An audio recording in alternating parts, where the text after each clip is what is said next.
तामिळनाडूमध्ये अ, भगवान रामाने ते स्थापन केलं आणि इथे सूर्य उच्चीचा होतो. ज्यांचा सूर्य नीचीचा आहे किंवा ज्यांचा सूर्य पापकर्तरीत आहे किंवा सूर्याचं बळ नाहीये, 6, 8, 12 स्थानामध्ये सूर्य आहे.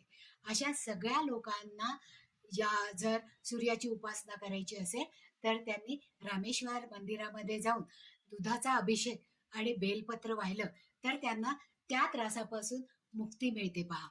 कारण सूर्यदेवाची उपासना म्हणजे सूर्य जेव्हा उपासना करतो आपण त्यावेळेस यश मिळतं, मोठा हुद्दा मिळतो, प्रतिष्ठा मिळते आणि सरकारी नोकरी मिळते.